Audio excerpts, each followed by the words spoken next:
vemos?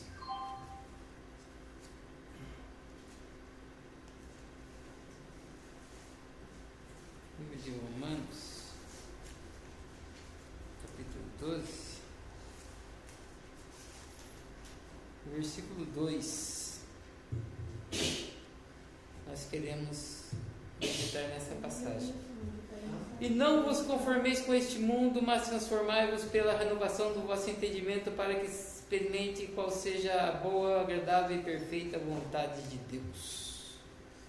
Nós vemos aqui um conselho do apóstolo Paulo para os crentes que estão em Roma, servindo para os crentes da atualidade, de todas as épocas, de todas as idades, de todos os povos. Tá? Não vos conformeis com este mundo, mas transformai-vos pela renovação do vosso entendimento. E por que o apóstolo Paulo fala isso? Porque existe a necessidade de nós estarmos sempre nos renovando a nossa mente. E por que a mente? Porque é o cérebro que comanda o nosso corpo. Então, nós precisamos disciplinar o nosso cérebro para que o nosso corpo agrade a Deus. Tanto é que ele fala aqui no versículo: rogo-vos, pois, irmãos, pela compaixão de Deus, que apresenteis o vosso corpo em sacrifício vivo, santo, agradável a Deus, que é o vosso culto racional. Então, se nós disciplinamos o nosso cérebro para que nós possamos agradar a Deus, nós estamos agradando a Deus com o nosso corpo em sacrifício vivo a Deus.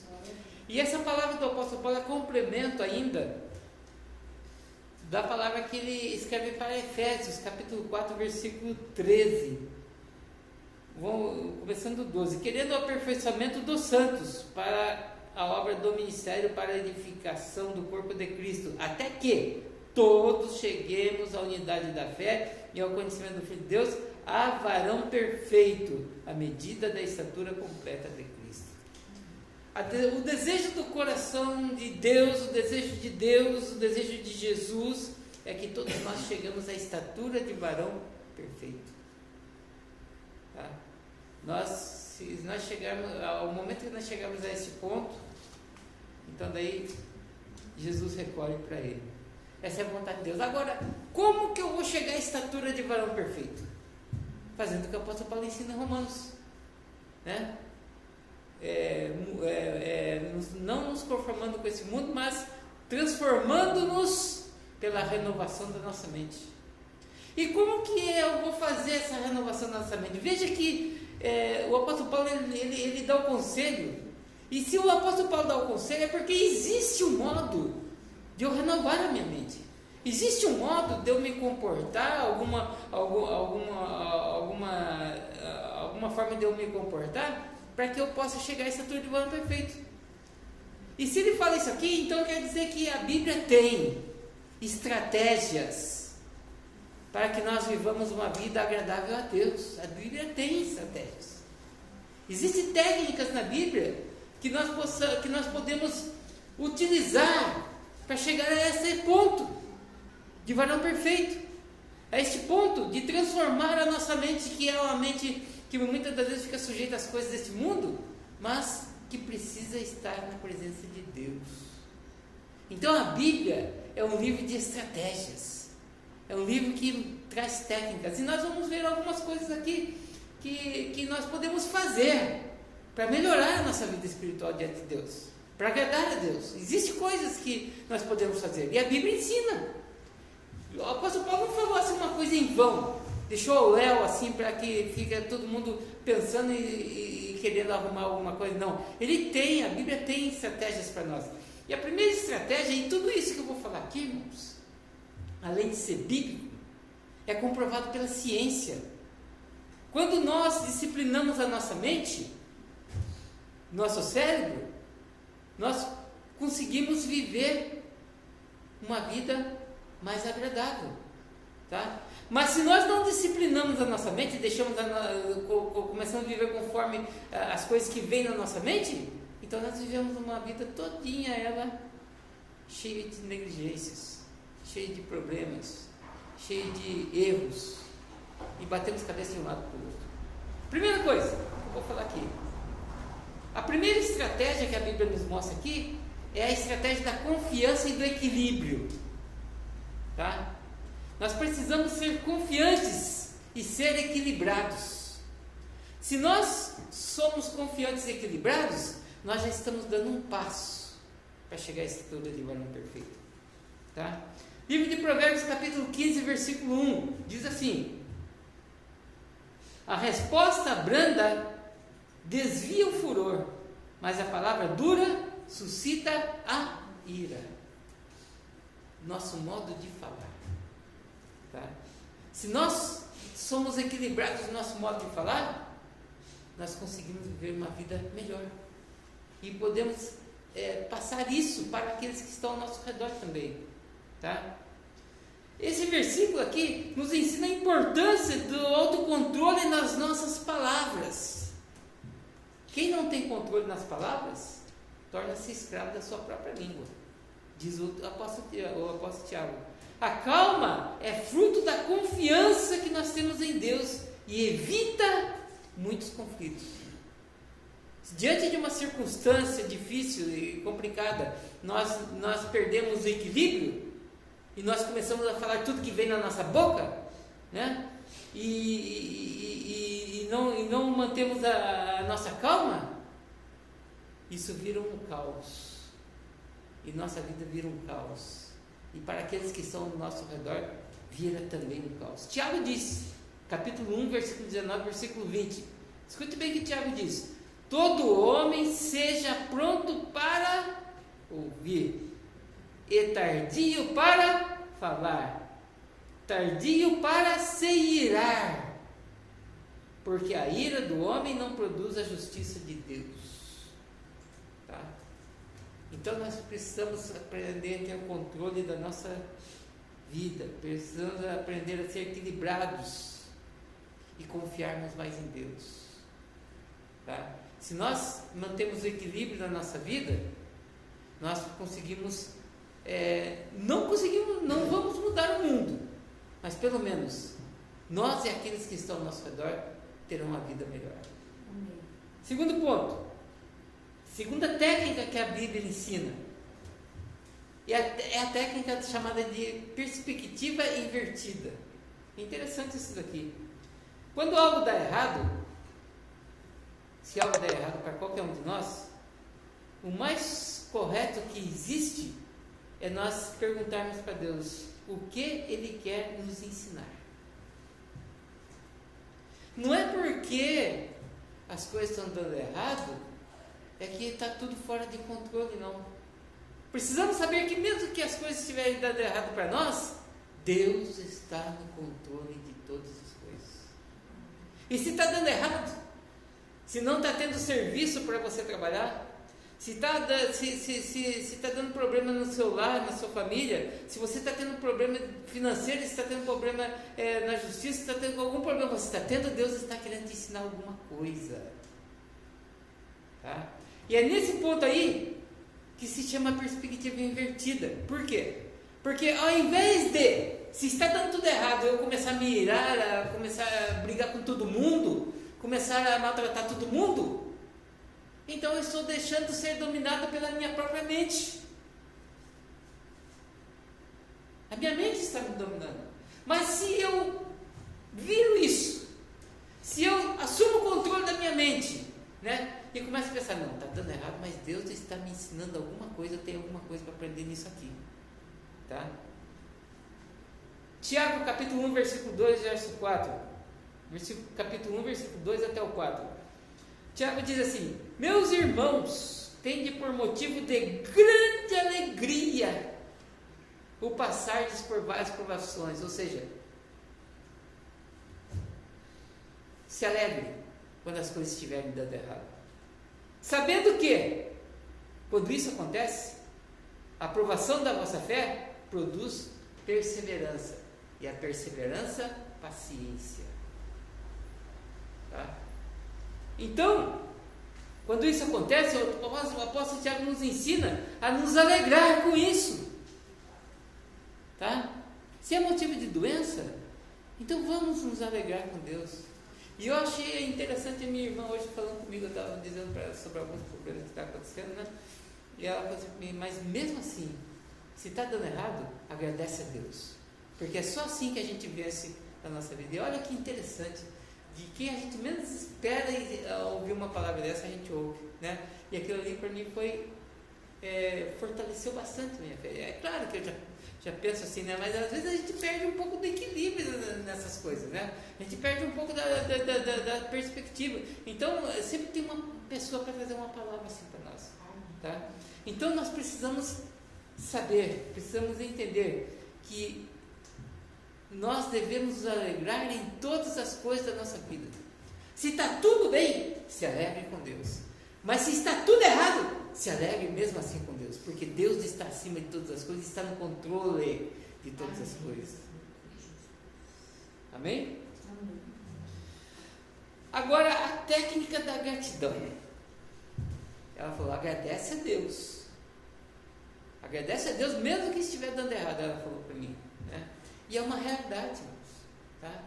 É uma realidade. Tem pessoas que só ficam alegres quando está com dinheiro, quando está dando tudo certo, quando está tudo correndo bem, quando está tudo mil maravilha, aí fica alegre. Mas começa a dar tudo errado, começa a chutar o balde, começa a brigar com todo mundo, começa a xingar todo mundo, começa a murmurar contra Deus, né? A técnica da gratidão está explícita aqui no 1 Tessalonicenses, capítulo 5, versículo 18. O apóstolo Paulo, o mesmo apóstolo Paulo que escreveu Romanos e escreveu aos Efésios, escreve aqui: em tudo dai graças. Por quê? Porque essa é a boa e perfeita vontade de Deus em Cristo Jesus para convosco.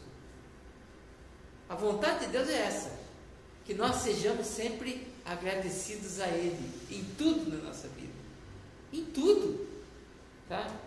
Se nós aprendermos a ser gratos a Deus, mesmo nas coisas difíceis, certamente, sem dúvida alguma, Deus vai nos abençoar e nós vamos amadurecer cada vez mais na presença dEle.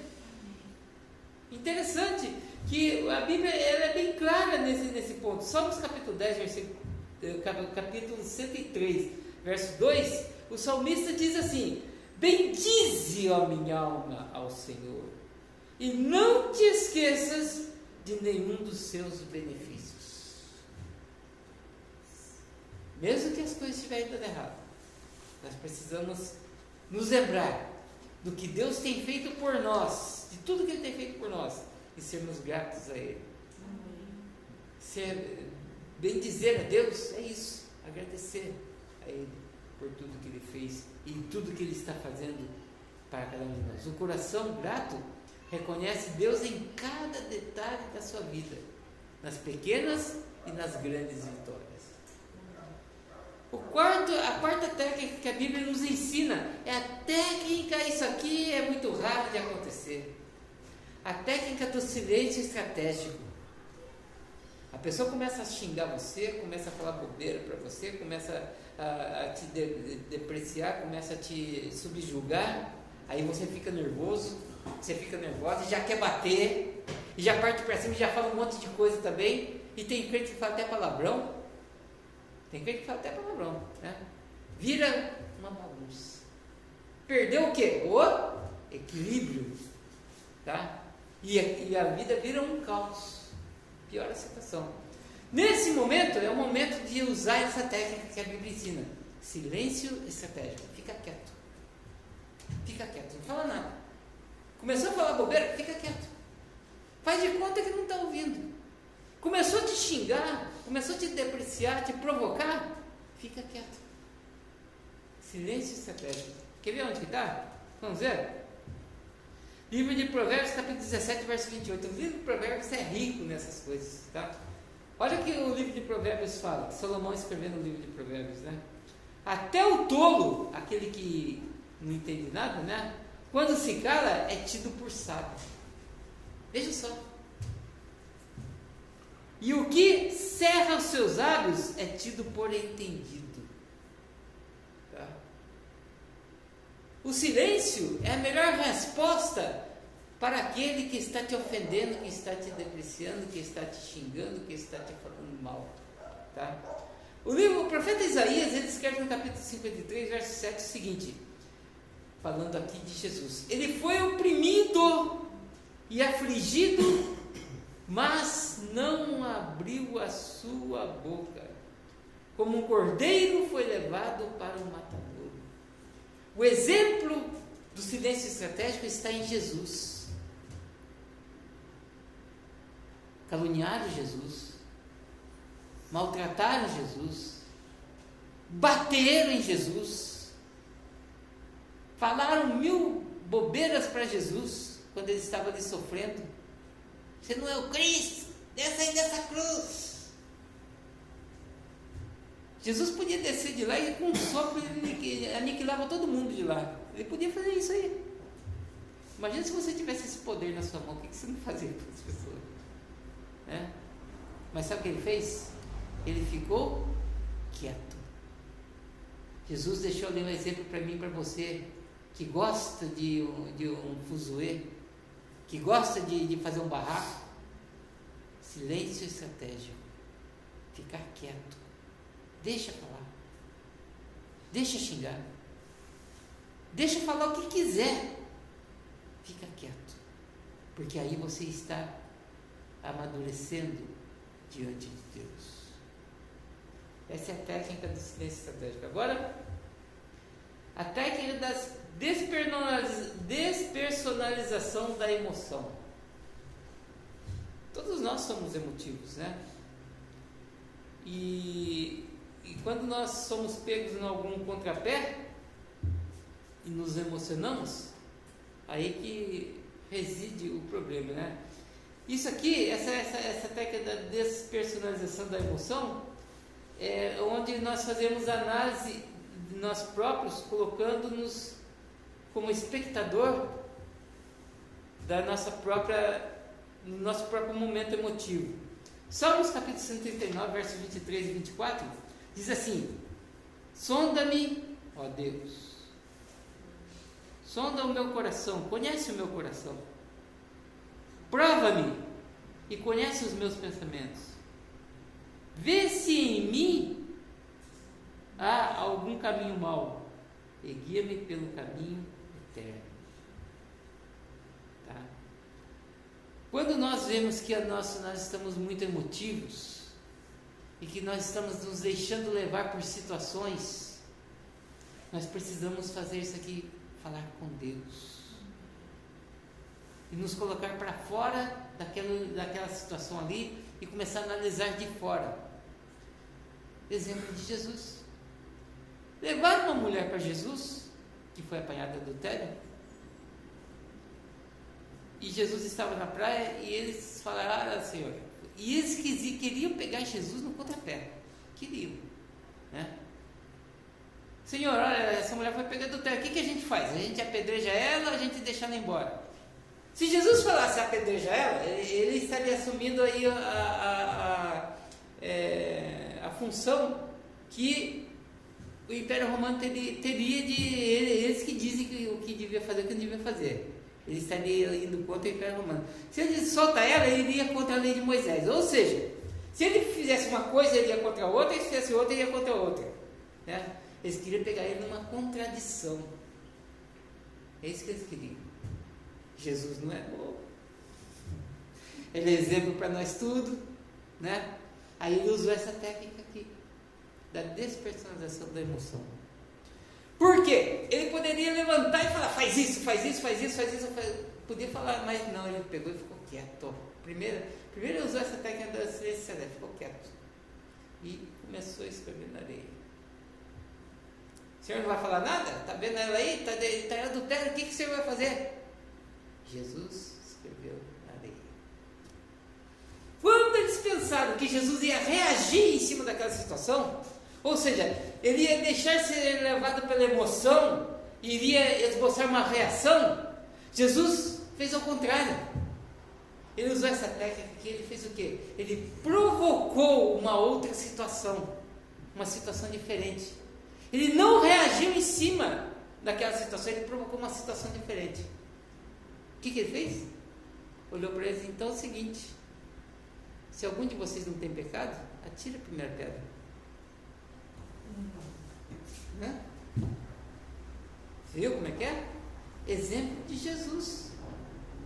Não adianta você querer reagir em cima de uma ação, porque você vai provocar o caos, você vai se deixar levar pela situação. Se você vê que você está sendo levado a esboçar uma reação, se alguém está. Porque isso é tentar